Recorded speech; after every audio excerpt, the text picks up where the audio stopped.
Tengo el honor de presentar al señor Javier Cubillas, escritor, licenciado en Ciencias Sociales por la SEADE, miembro de la Fundación Atlas. Vamos a hablar un poco del tópico en cuestión de hoy, que es el tema Alberdi. Vivimos una época de licencia y no de libertades. ¿Cómo estás, Javier? Buenas noches. Buenas noches a todos. ¿Qué tal? ¿Cómo estás? ¿Todo bien? Julián, gracias también a Luciano por esta invitación. Les agradezco infinitamente por hoy, de alguna manera, el empuje y las ganas de armar estos espacios de discusión, de debate, de acercamiento, de conocimiento, de que un poco también nos podamos escuchar y dejar de lado la burbuja muchas veces en las cuales estamos y en las cuales escribimos, pensamos, y esta apertura, esta cuestión de exponernos de alguna manera a la crítica y al debate, creo que nos fortalece, creo que nos enriquece a todos. Un poco es el ideario también de la Fundación. La Fundación viene trabajando desde hace mucho tiempo, post-crisis del 2001, con esencialmente esa idea de intentar dar cuenta del ideario liberal, con todas sus facetas, con todas las problemáticas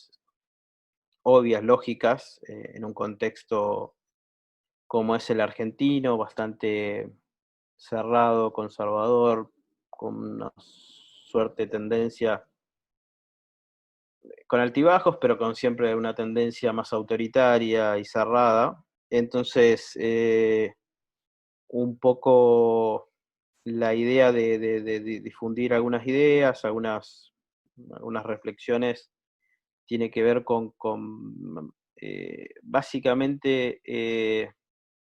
animarnos a poner en tela de juicio y también animarnos a aportar una idea que puede ser jugada, que puede ser criticada, pero que en definitiva lo que está buscando es dar cuenta de, en este caso en particular, como tantos otros autores, por ahí tomar una idea, por ahí tomar una frase, por ahí tomar una obra, de Alberdi, en mi caso, y ahora voy a contar por qué Alberdi, intentando básicamente dar a difusión, intentando de que no se pierda la obra, intentando que no se pierda su espíritu, y esencialmente, a pesar de que yo soy joven y por lo que veo acá somos la gran mayoría toda gente joven, eh, acercar básicamente no solamente la obra más clásica, la obra más citada, la obra más renombrada, e inclusive la perspectiva más estudiada, que la relacionada con, lo histórico y lo arquitectónico en cuanto a la organización del Estado argentino, sino puntualmente, y en mi caso, ver a Alberdi desde un costado que creo yo está un poco menos investigado. No por ello quiero decir que estoy aportando algo original, es muy difícil hacerlo. Alberdi ha sido raíz de la historia, estos 37, 28 años de democracia y las nuevas generaciones ayudan a releer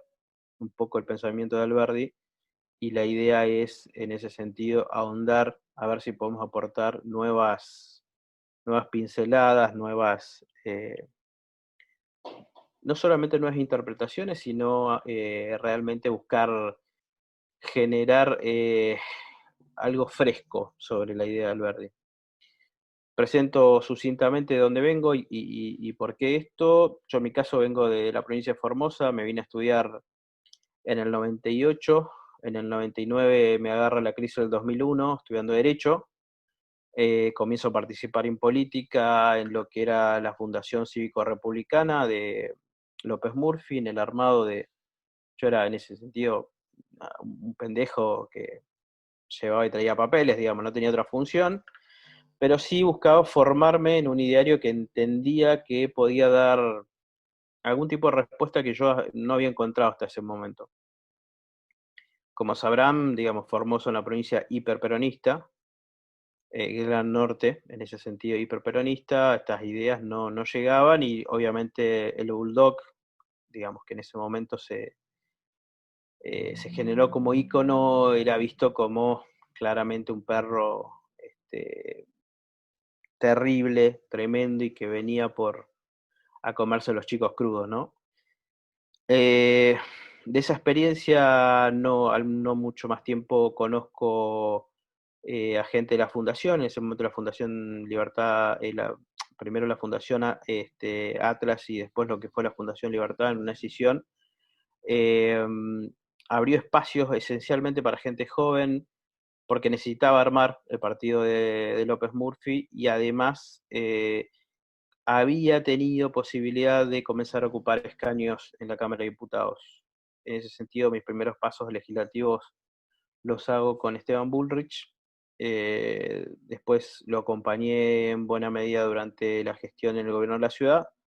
y en parte en la gestión de la nación. Eh, y siempre, bueno, intenté alternar esta cuestión de la fundación para no perder el aspecto crítico, pero entendí necesario también esta cuestión de gestionar desde adentro del Estado para conocer y tomar temperatura y básicamente entender el contexto y la complejidad en el cual nos manejamos. Como experiencia radical me tocó durante la primera época de la gestión de Mauricio Macri en la ciudad, por ejemplo, gestionar la emergencia de las villas de la ciudad de Buenos Aires. Es decir, así de corto y simple, en un contexto el que no es el actual. Estoy hablando de realmente hace poco más de 10 años atrás, de realmente villas en sentido más amplio que se pueda encontrar de la definición, y era un contexto muy difícil, claramente para una posición que se leía como conservadora, que se veía como que no tenía sensibilidad para tratar ese tipo de cuestiones, y fue una etapa muy dura, realmente muy dura, pero que la llevo como una cuestión eh, muy valorable, que me marcó mucho en mi modo de ver el liberalismo, porque puso a prueba muchos de los postulados, digamos, ahí no había lugar para los principios, ahí había que actuar y ver en la medida de lo posible cómo uno, cuando se daba la posibilidad y cuando se estaban abiertos a discutir y a pensar la problemática social, uno podía echar alguna idea sobre la importancia de que cada ciudadano o cada persona, aún en esos contextos de extrema necesidad, era una persona importante y debería revalorizarse y debería buscar la manera de verse empoderada, de verse como un ser único y no como un medio que es usado por un puntero, que es usado por una estructura política y esencialmente que es llevado por un relato. De esa experiencia después, bueno, termino estudiando en SEADE, alcanzo la licenciatura en Ciencias Sociales y a la par curso la maestría en Ciencias Políticas y Económicas, donde de alguna manera tengo gran parte del abordaje y me acerco más al conocimiento tanto de Alberti, Hayek, Mises y demás. No soy especialista en la escuela austríaca, pero bueno, para mí fue muy importante tomar líneas de interpretación de esa economía alternativa que claramente no responde al mainstream, y hoy todos vemos como Milei y otros actores de alguna manera son los que llevan la voz cantante. Y de esos cursos, cuando me toca hacer el primer proyecto de tesis, encuentro en quien es hoy el director del doctorado de Ciencias Políticas de la UCA, el doctor Aguilar, una persona con la cual entré a dialogar, le planteé un planteo de hipótesis de trabajo y termino hoy en el doctorado de Ciencias Políticas haciendo de alguna manera ya decididamente una tesis sobre Alberdi, intentando encontrar alguna línea de interpretación más distinta. No me animo todavía a decir novedosa, pero sí ir por un costado simplemente menos trabajado, lo cual creo que ayudaría a ampliar la perspectiva sobre Alberdi, que es lo que a mí me interesa y que creo que puede ayudar a muchos a que también lo vean a Alberdi desde otro lugar y, y lo puedan, digamos, puedan utilizar el discurso de Alberdi en un sentido también distinto al solamente al Alberdi del derecho, al Alberdi de la economía, en un sentido modélico, en un sentido codificado, digamos. Todo esto culmina en la nota que dispara es la posibilidad de tener esta reunión, hace un par de días el Infobae Económico me publicó una nota que titulé de alguna manera sintéticamente,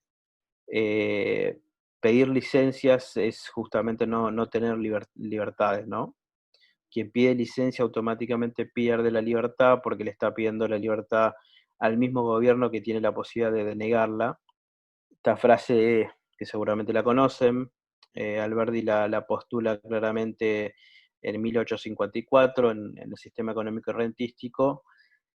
y después obviamente la sigue desarrollando, pero para mí tiene una potencialidad porque cuando uno piensa el régimen de pandemia y piensa esencialmente el escenario en el cual estamos, en donde cada 15 días vemos cómo se decide desde la instancia federal, mediante un decreto y una resolución y un protocolo. Básicamente la idea de protocolo es, creo que el ejemplo más importante que hemos incorporado al sentido común. Claramente estamos hablando de un esquema de libertades que ha sido resumido a un esquema de licencias, en tanto y en cuanto te habilitan actividad, horario, DNI, día y alguna otra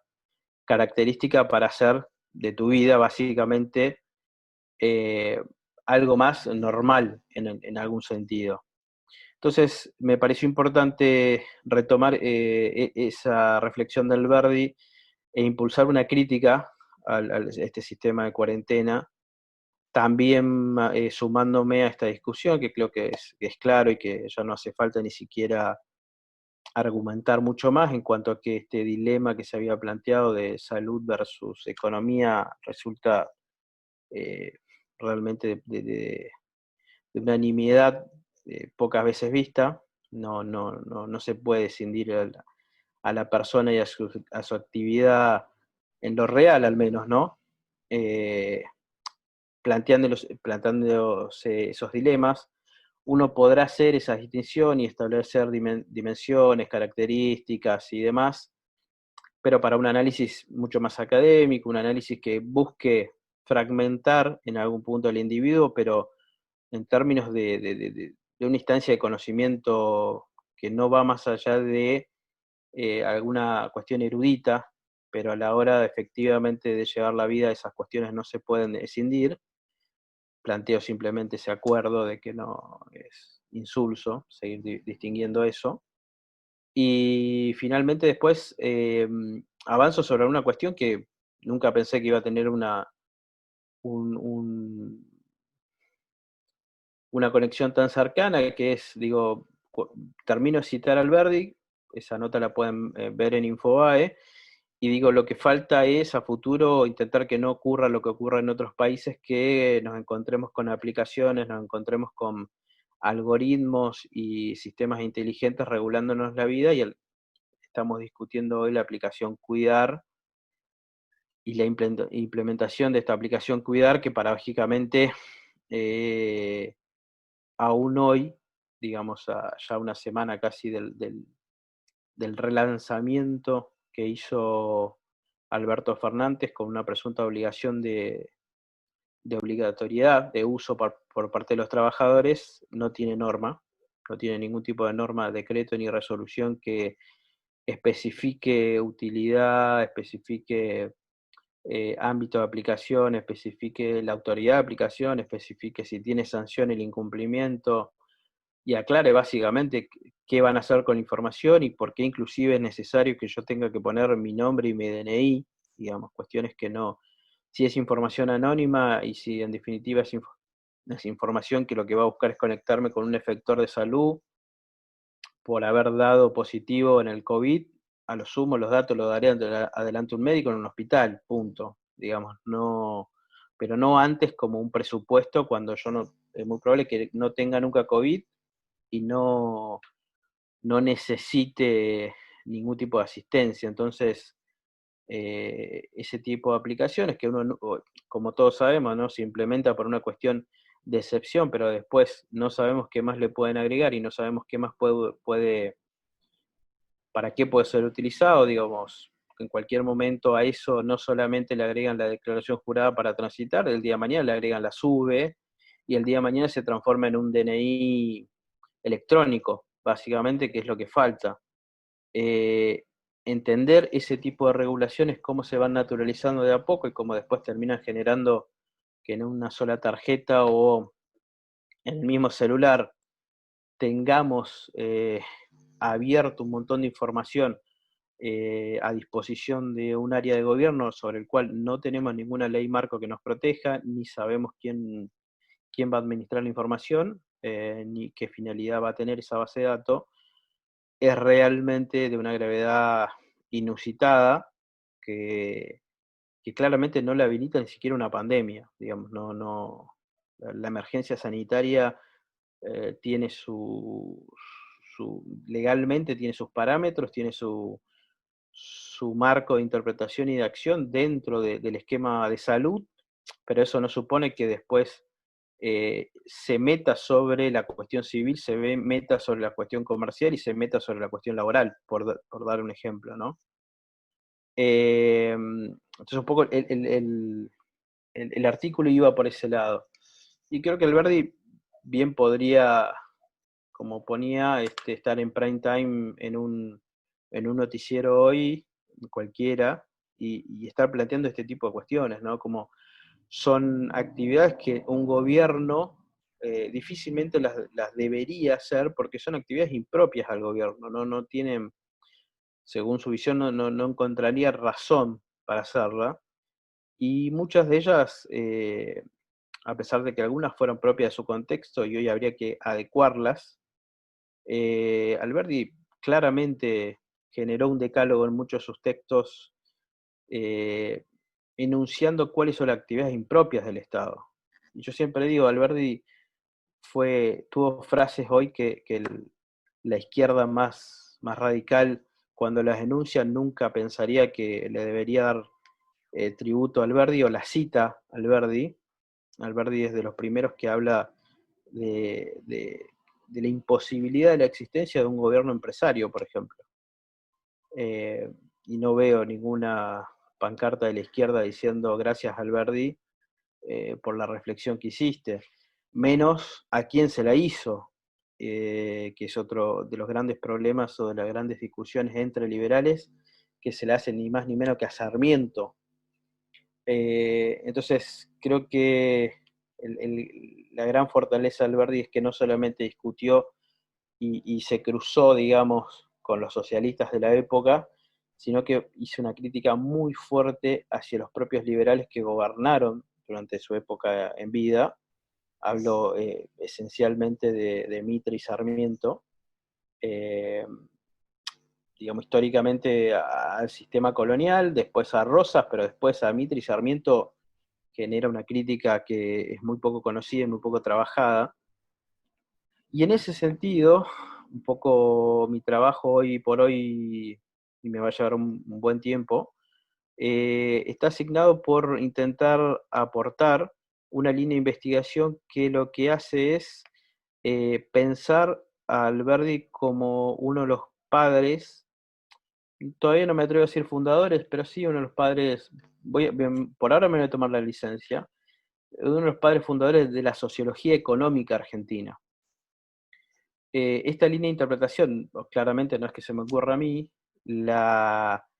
textualmente la trabaja y la enuncia por primera vez cuando hace un análisis sobre la generación del 37,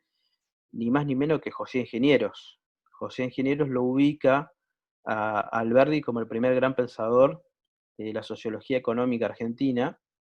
y creo que esa línea de interpretación no es menor porque a Alberti le daba un valor muy importante, no solamente el cambio institucional, pero como bien decía, no bastaba el cambio de normas, sino que lo que había de evaluar si era el cambio de cultura, el cambio de los hábitos, ¿no? Y en ese sentido los hábitos económicos claramente te marcan, digamos, una actividad o una dinámica social o de dependencia, de subordinación hacia el poder económico, o bien de autonomía, sociedad civil, y de una figura que hoy estamos muy acostumbrados, que es casi natural más en el contexto de la Ciudad de Buenos Aires, él valora mucho la figura del emprendedor, en ese momento en la figura de Will Wright, de este empresario norteamericano que lo ayudó en tantas ocasiones, con lo cual hasta en eso Alberdi, digamos, previsualiza un actor de radical importancia en la dinámica de la economía como aquella persona que desde su propia capacidad podía,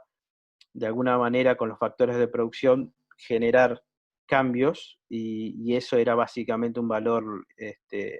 sumamente importante para que se expanda la sociedad, para que genere actores de mayor importancia, y finalmente eso después decante en lo que él nunca negó, pero muchos sí, muchos detractores sí, que era en la república verdadera, en esa instancia de una república en la cual se pudiera votar, pero con personas claramente en pie de igualdad, con un sostén económico y con capacidad de disputar y discutir al poder político cualquier intromisión sobre su esfera propia de actuaciones. Entonces, un poco la idea y lo que yo planteo y lo que vengo trabajando es indagar dentro del doctorado esta visión, ver qué fortaleza, qué viabilidad tiene, porque creo que no está muy trabajado, y creo que le aportaría también gran parte de las respuestas que todos los días nosotros nos estamos buscando, digamos, por qué a pesar de tener instituciones muchas veces implantadas, inclusive en la reforma del 94, que hemos traído instituciones nuevas de Europa y de Estados Unidos, todas han sido desvirtuadas, esencialmente instituciones de organismos de control o instituciones de participación que nunca fueron puestas en uso. eh, Creo que eso tiene que ver, siguen siendo esencialmente fruto del déficit de una ciudadanía por momentos, no digo inmóvil, pero sí muy poco proactiva, a ocuparse de los asuntos públicos o de los asuntos comunes, sin por ello volverse necesariamente personas que vivan para la política ni ser activistas, pero que sí personas que, entendiendo y ocupándose estrictamente de sus negocios, ocupando de su proyecto de vida en particular, no dejen de atender que aquello que pasa en la esfera pública y que estructura la agenda política afecta decididamente la toma de decisiones, afecta el necesario cálculo de factores que hacen los empresarios, que hacen todas las ONGs, o que hace cualquier cuenta propista, que al simple cambio de una resolución, de un decreto, de una norma, le alteran totalmente su variable de subsistencia o de sostén económico. Entonces, para sintetizar y no robar más tiempo, creo que el gran aporte de Alberdi es volver a enfocarnos en el ideario de la sociedad civil de Alberdi, en el ideario de las libertades civiles, y en ese sentido volver a ver la cuestión cultural que siempre dio vueltas en el pensamiento de Alberdi como un condicionante de la viabilidad de las instituciones. Hoy la ciencia política actual, contemporánea, el mainstream de la ciencia política llama a esto neoinstitucionalismo. Si uno tuviese, y si hay un politólogo me va a matar, pero tomando las licencias del caso, si uno tuviese que tomar hoy y ubicarlo al Alberdi, hacer la extrapolación y ubicarlo al Alberdi hoy, en donde uno lo podría ubicar, y uno podría hacer que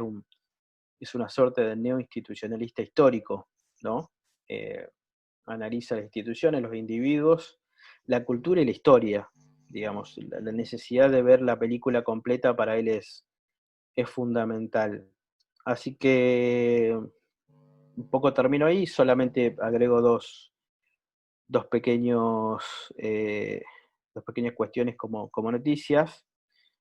Junto con la Unión Editorial, la Fundación sacó el año pasado un pequeño texto que rescaté, que me parece que es parte de esta estrategia de rescatar textos olvidados del Alberdi, y lo voy a mostrar, no, perdón por el chivo. Es un pequeño texto que se llama Palabras de un ausente, en el cual explica a sus amigos, básicamente, por el porqué de su alejamiento. Muchos conocen que Alberdi pasó gran parte de su vida, prácticamente 40 años de su vida, fuera de la Argentina, y a pesar de eso fue un actor, desde el punto de vista intelectual y periodístico, sumamente importante en los debates de la Argentina.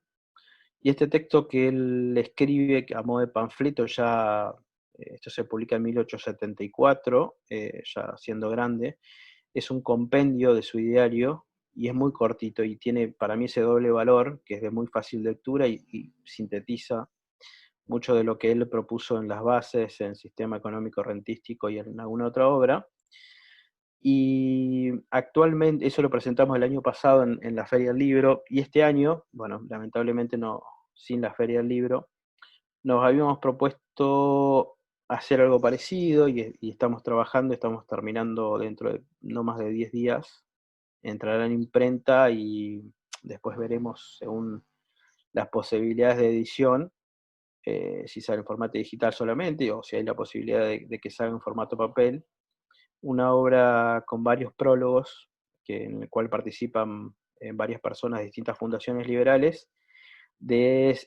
sistema económico y rentístico. Digamos, la idea de volver a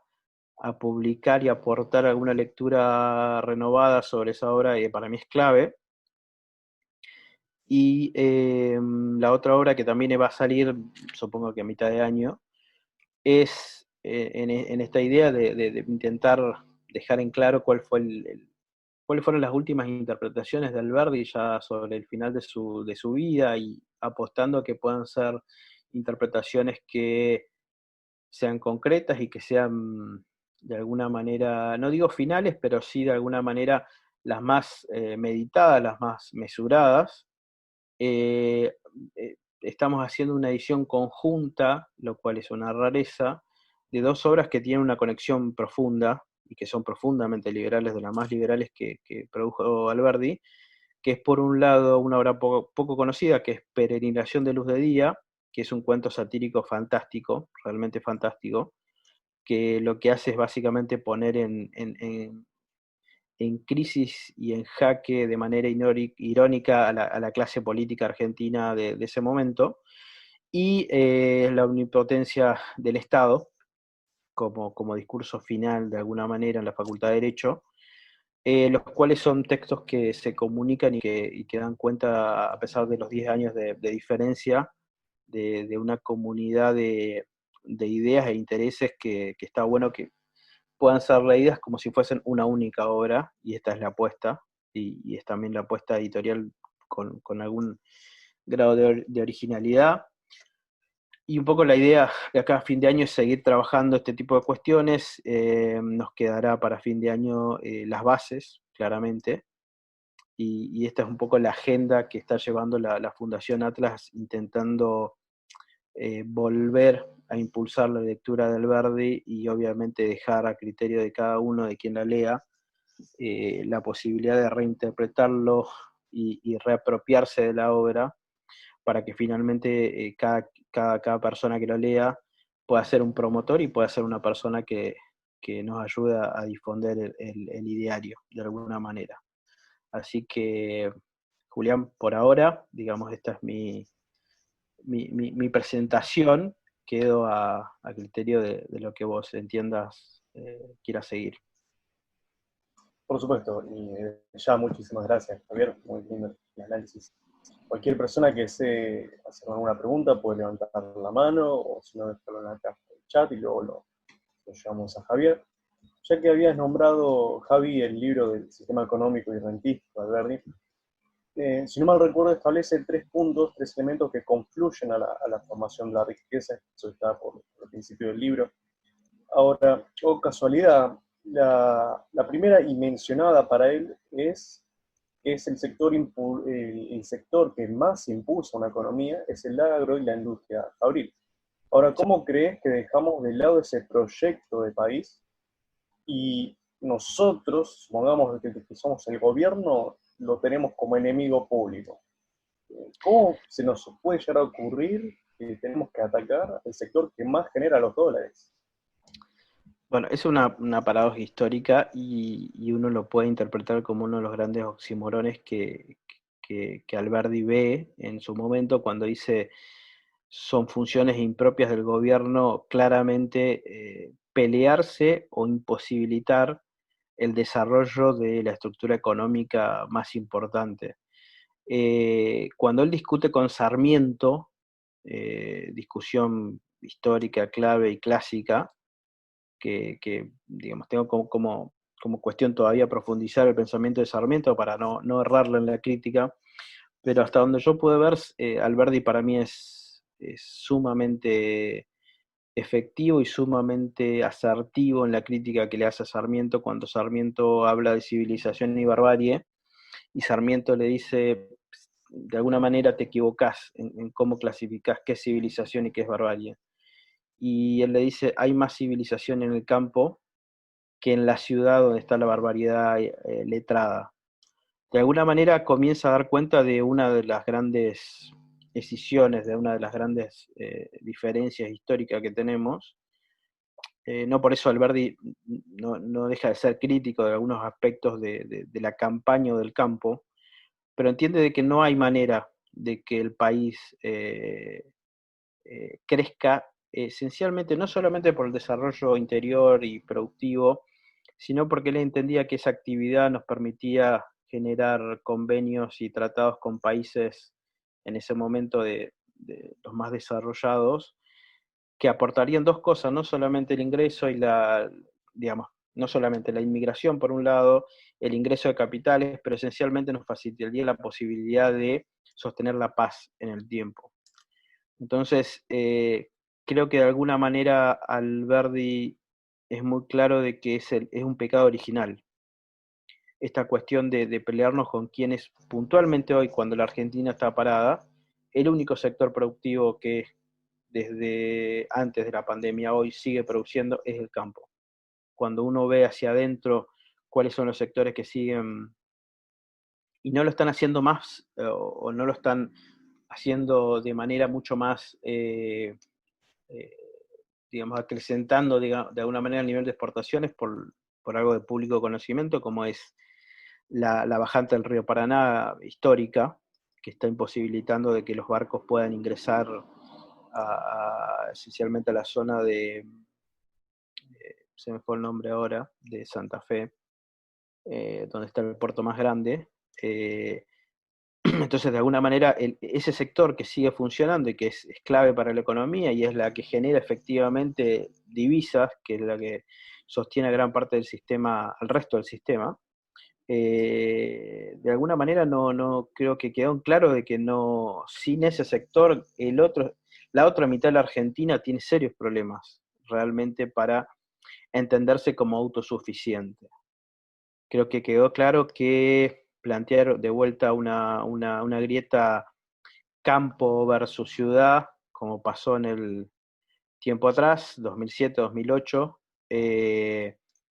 sí, 2007-2008, si mal no recuerdo, es algo totalmente, no solamente nocivo, sino totalmente errado. Hay una clara interdependencia entre los sectores, no se puede, es como esta cuestión salud o economía. Salud o campo no existe. Y esencialmente porque si bien alguien podría decir, bueno, el campo lleva menos mano de obra ahora que la que podría hacerlo hace 50 años atrás, lo que es cierto es que la inversión que hay en el campo y la tecnología que hay en el campo, que es de punta, produce a niveles impensados en todas las ramas que se puedan pensar de la agroindustria. Y que finalmente eso, como incentivo y como indicador, lo que está marcando es que hay una transformación del sector y que si hay mano de obra que no encuentra trabajo, la importancia o el foco hay que ponerlo en cómo reconducir ese tipo de persona que antes quizá con poca calificación o que hacía algo rutinario tiene que transformarse. Entonces hoy el objetivo no está en atacar el campo, sino en ver en esos sectores cómo los jóvenes que puedan no ingresar al sector agroindustrial puedan de alguna manera reconectarse con el mercado laboral desde otro lugar. Creo que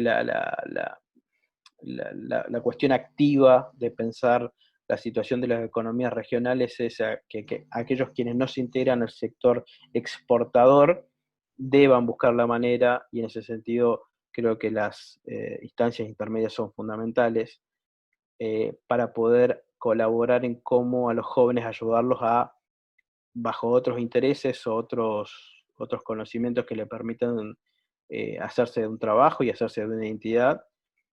conectarse a la sociedad, por ejemplo, del conocimiento, a la sociedad tecnológica, en definitiva, a todo lo que hace al comercio hoy de servicios. Pero sí, estoy totalmente de acuerdo que es un pecado que no tiene lógica, realmente no tiene asidero. Hay una pregunta de Milagros. Milagros, Sí, ¿está ahí? sí, Milagros.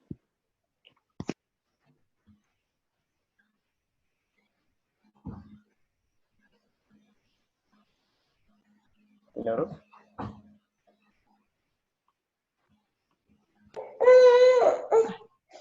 Hola, Sí, buen día, buenas ahí noches. está. No, quise solo entrar al chat y sin querer apreté la manito. Disculpen la interrupción. No, No, por no, favor. por favor. Javier, habías nombrado otro libro, el cual me parece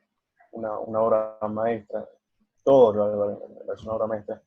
Pero hablemos un poco de la omnipotencia del Estado, que es palpable 24/7, parece. Ahora, yo me quedo con una frase del libro, que la Ujú. real libertad de los países que se gobiernan, que se educan, que se enriquecen, es de la mano de sus particulares, y no de sus gobiernos. Ahora, ¿cuándo el gobierno empezó a ser más importante que sus propios ciudadanos? ¿Cuándo crees que esculamos ese meollo en la sociedad argentina? Yo creo que en gran parte tiene que ver con la crisis del 30. Hay un quiebre estructural de la sociedad y eso se acrecienta después sobre los años 40 y 50 con la emergencia del peronismo. Pero más allá de eso, que uno puede decir quedó lejos en el tiempo, eh, muchas veces a mí me interesa pensar, bueno, ¿qué hicimos ya cuando entramos en democracia? Digamos, ¿qué hicimos con ese dato histórico y qué hicimos con esas prácticas que una vez que ingresamos a la democracia y supuestamente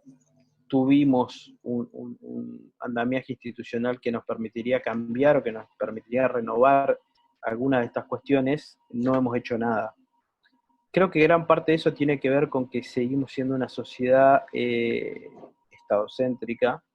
pero para que esto se entienda, seguimos siendo una sociedad que paradójicamente valora muy poco las instancias intermedias de participación. Es decir, la democracia, primero, golpeó muy fuerte la legitimidad de los partidos, de los clásicos partidos básicamente, nos llevó en el 2001 a la crisis de representación, y al momento cuando se creyó sobre el fin de los 90 y después de la crisis del 2001 que las sociedades de las ONG o otros grupos podrían ser organismos de colaboración en la gestión de asuntos públicos, o bien podrían ser canales de alguna manera, institucionalización de reclamos, nos encontramos que de vuelta, sin querer queriendo, diría alguien, pero en verdad decididamente, volvimos a encontrar una suerte de,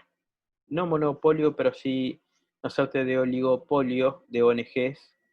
que se arrogan la representatividad de lo que podría ser la discusión de una agenda pública. Voy a dar un caso concreto, no para hablar mal, pero sí para que se entienda. Hay una ONG que se llama CIPEC, que la conocen todos, que por una experiencia particular a mí me tocó vivenciar. Yo en un momento, en la primera época del gobierno de Macri, acepté trabajar en una subsecretaría que después desapareció porque cumplió su finalidad, y eso es algo que, una de las pocas cosas que muchas veces se da a conocer, que es paradójico, ¿no? Que un área de gobierno cumpla su finalidad y entonces desaparezca, es algo raro. Pero por eso lo pongo como ejemplo. Esta subsecretaría tenía como finalidad el fortalecimiento de la democracia. ¿Qué tuvo en un plazo de un año? Básicamente, generar algo para mí que era fundamental, que fue lo que me atrajo a trabajar, esencialmente de una perspectiva liberal, y era generar 3 proyectos de ley. Un proyecto de ley que era el de acceso a la información pública, que terminó siendo ley, vigente la 27275. Un proyecto de ley que es la de traspaso de gobierno, proyecto de ley que salió en un sentido, pero después fue obviamente en el Congreso totalmente modificado, pero en definitiva cumplió esa finalidad, que fue producir un bien público como una ley de traspaso, y una ley de lobby. La ley de lobby entró en diputados y quedó ahí, nunca tuvo trato. Para mí es fundamental en esta cuestión de intentar pensar la relación con el Estado desde una sociedad civil fortalecida, el hecho de que podamos no solamente transparentar el Estado en lo que hace a la gestión presupuestaria, en lo que hace a la toma de decisiones,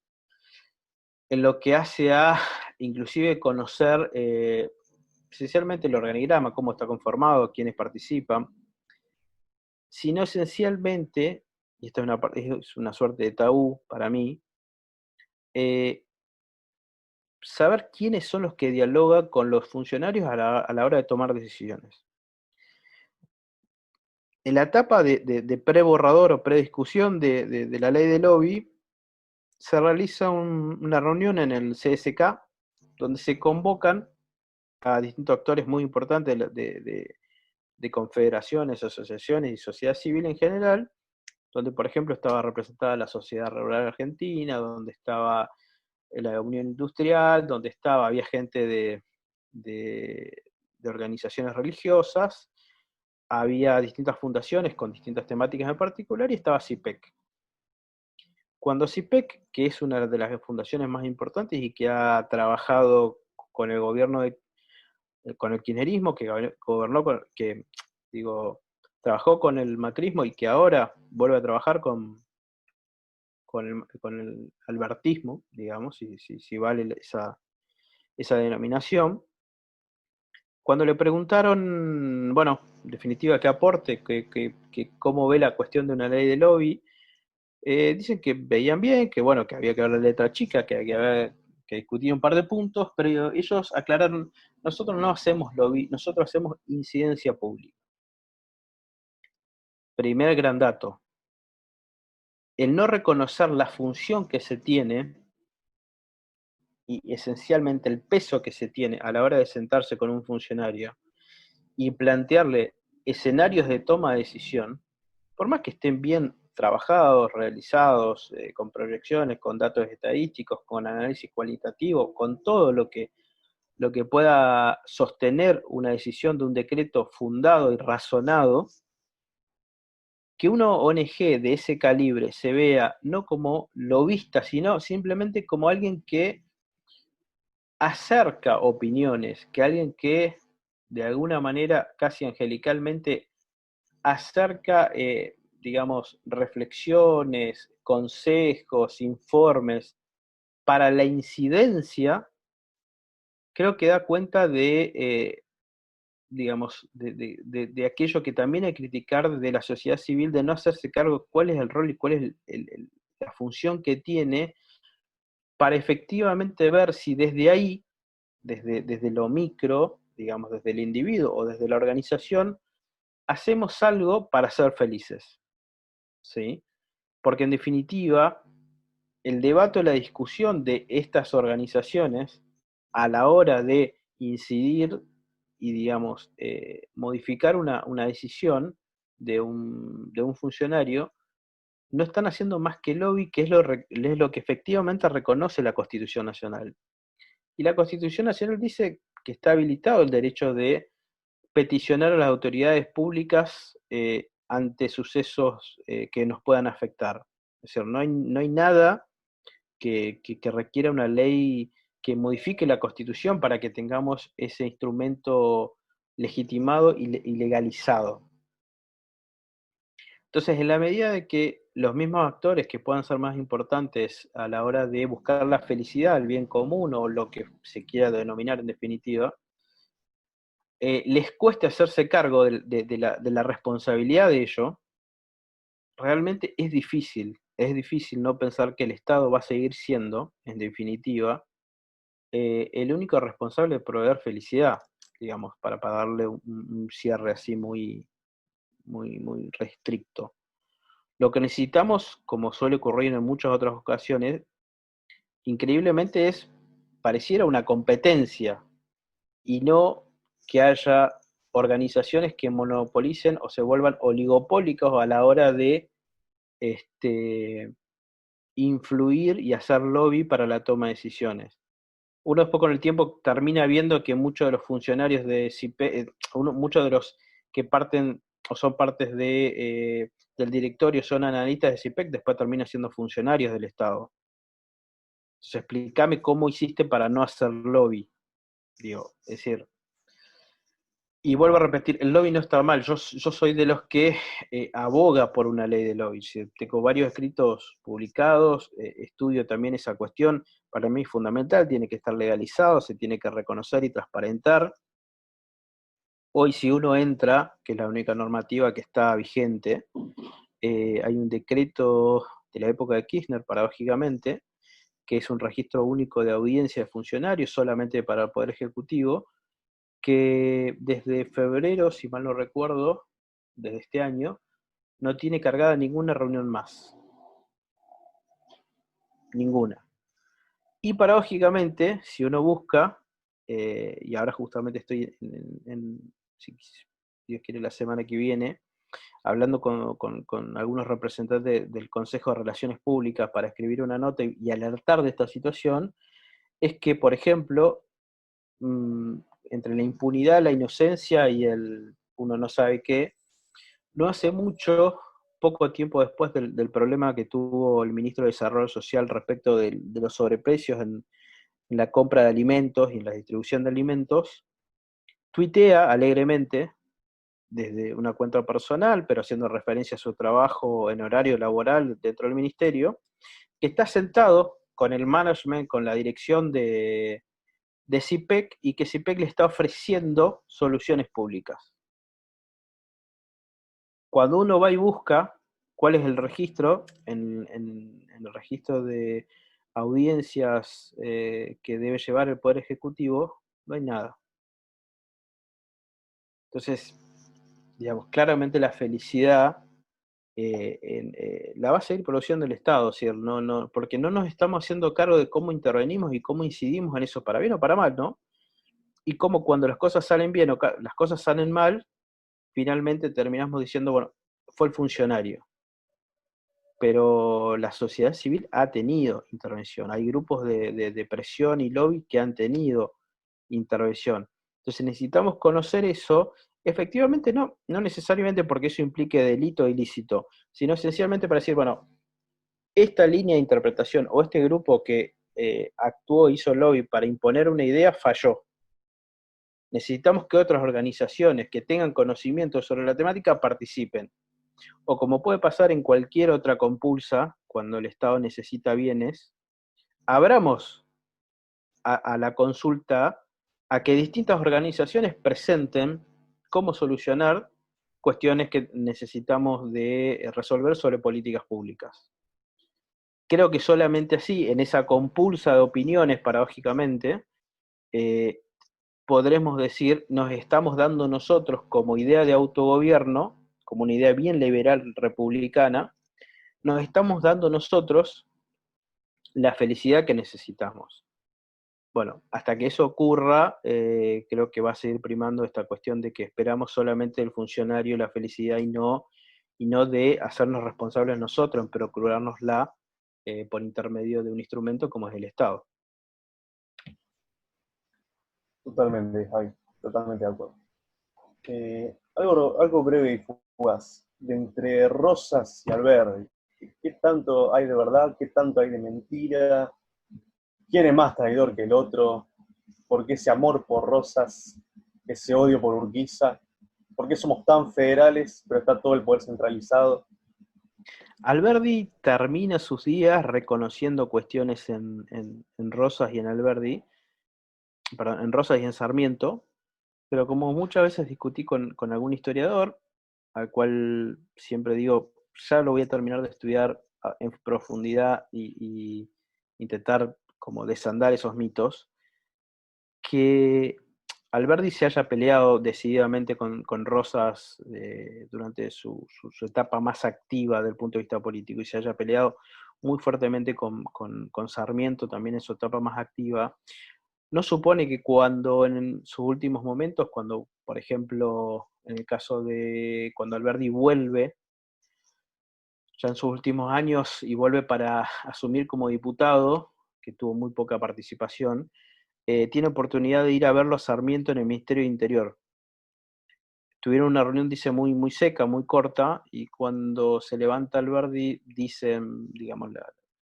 algunos historiadores, que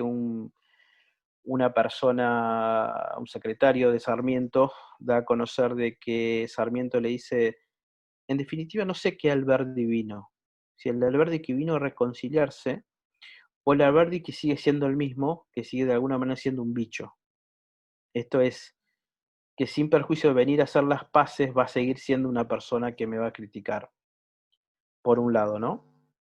Pero sin perjuicio de eso, Alberti toma una posición ya, creo ya, no sé si por la edad o porque reconoce que a pesar del fragor de la discusión había cosas que se le podían efectivamente reconocer, baja la tensión con Sarmiento. Y respecto de Rosas, que lo ve y lo encuentra en Inglaterra, le reconoce también algunas acciones políticas, esencialmente la defensa de la soberanía y algunas cosas más, pero como siempre digo, eso no lo vuelve ni rosista ni sarmientista Alberdi, porque muchos lo que buscan en esta suerte de revisión historiográfica es reconvertir a Alberdi y decir, bueno, finalmente Alberdi le dio la razón a Rosas, entonces Rosas tenía razón. No resiste ninguna argumentación lógica a ese tipo de razonamiento. Yo creo que hay que seguir distinguiendo que no hay ningún escrito que de Alberdi, ni entre los 16, no me acuerdo si son 16 o 21 volúmenes de las obras póstumas de Alberdi, gran parte de ellas las tengo leídas, todavía me falta, pero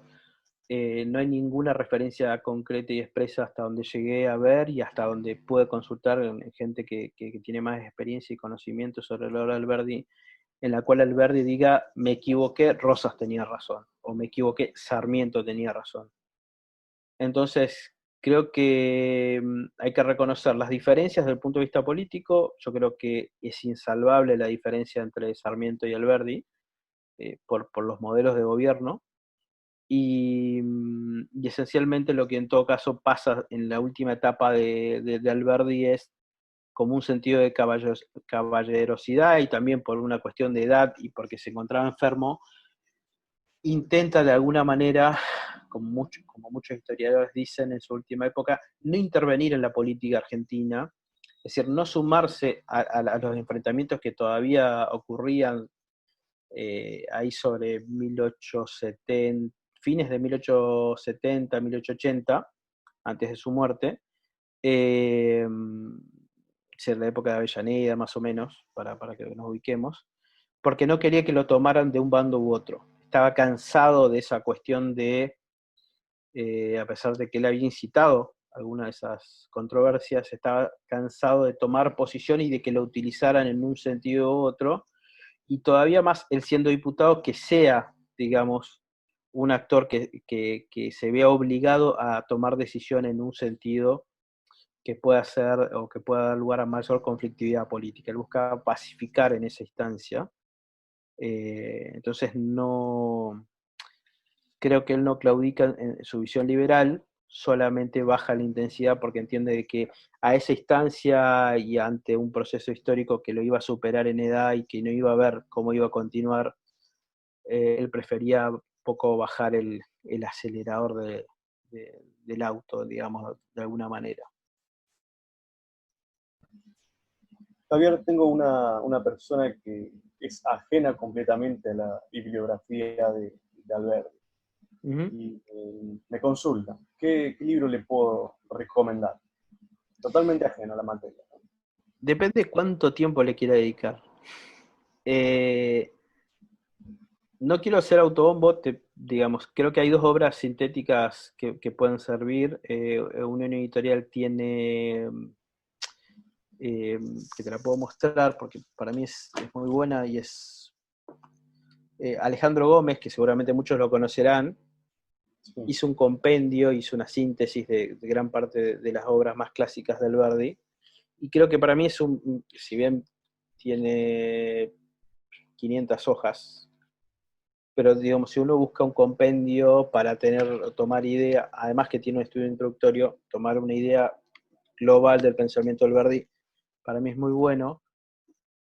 Y vuelvo a decir, no quiero hacer referenciar, pero el texto cortito, que en definitiva no estoy diciendo que compren lo que yo escribí, pero que lo pueden encontrar en internet, o lo pueden encontrar en otras versiones más antiguas que se encuentran en el Mercado Libre, y hay ediciones muy buenas. Palabras de un ausente tiene como valor que es un libro que él lo escribe siendo mayor y que sintetiza en buena medida su pensamiento, pero además tiene algo que para mí, desde lo emotivo, tiene algo muy, muy importante. Es uno de los textos más dramáticos de Alberdi. Alberdi se ve muy, pero muy, muy apesadumbrado de cómo el proyecto del 53 y cómo los gobiernos que eran liberales habían desviado el camino respecto de ese ideario. Y además tiene una parte en particular, Verbigracia, que tiene que ver con que critica fuertemente la guerra con el Paraguay. Y esto es no menor porque creo que es un análisis que obviamente está recontra trabajado en la historiografía, pero que es poco conocido. Alberdi critica dos cuestiones que las traemos a hoy y son tal cual. Alberdi dice, Sarmiento y Mitre nos llevaron a una guerra sin ningún tipo de sentido, sin ningún tipo de justificativo, lo cual es un pecado porque atenta a los derechos humanos, visto desde hoy. Y además, esencialmente, nos llevó a un gasto, ahora que estamos en una situación de déficit presupuestario, nos llevó a un gasto inusitado que llevó a hermanos a derramar sangre, quienes eran pobres, y a los ricos y al Estado, por intermedio de la mayor presión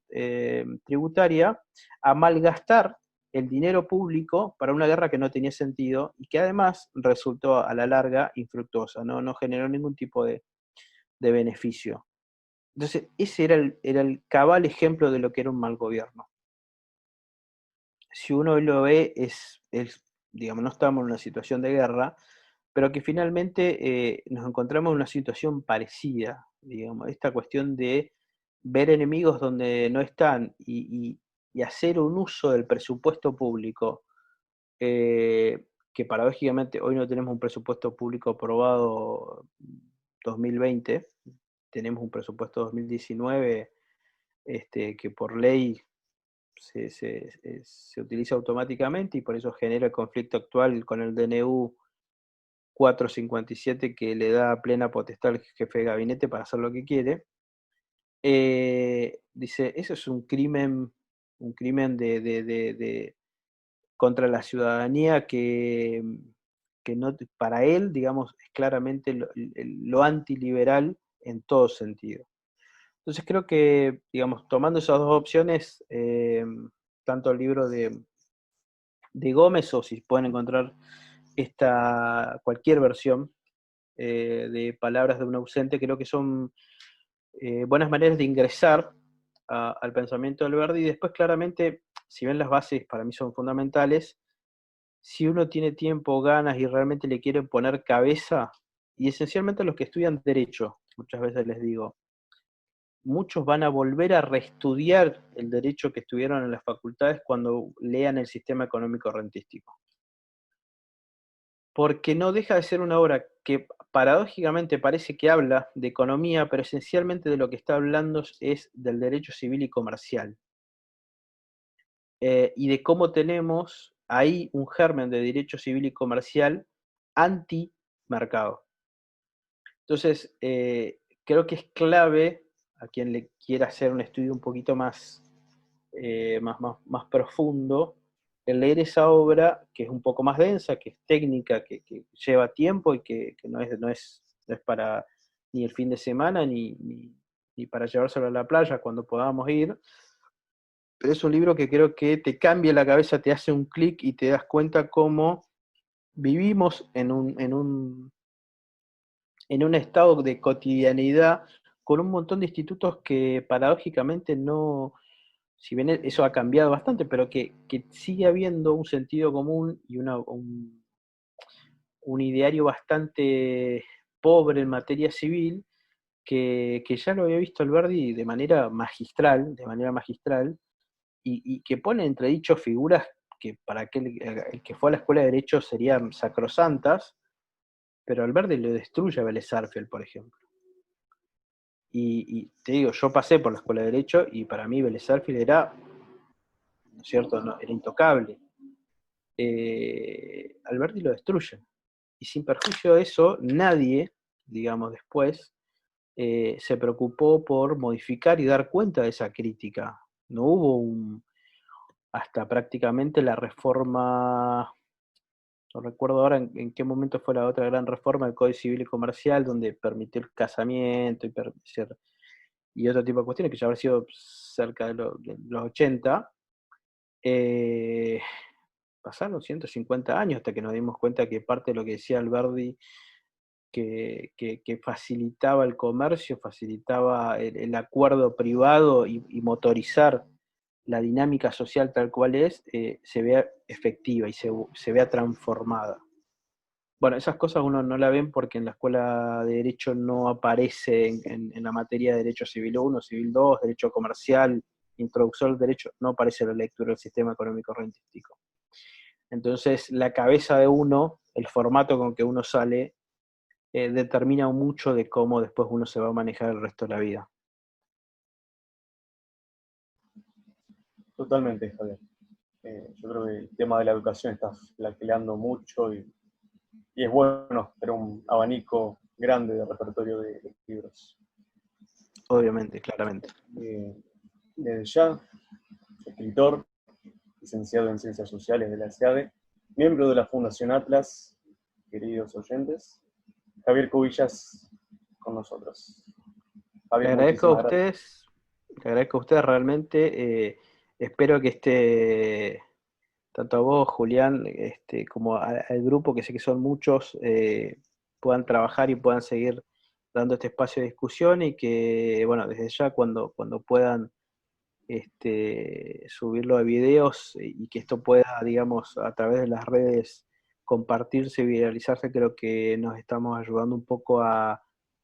abrir la cabeza, que es en definitiva lo más importante, ¿no? A repensarnos, a hacer una suerte de trabajo como hacía Ortega y Gasset, de ensimismamiento, a ver en qué momento y en qué estado estamos, y eso es muy importante en la actualidad. Nuevamente, Javier, muchísimas gracias por estar acá. A todos, buena velada y seguramente nos veremos, ojalá, en persona más pronto que tarde. Ojalá. Muchas gracias a todos. A todos ustedes, buena velada nuevamente. Chao, hasta luego.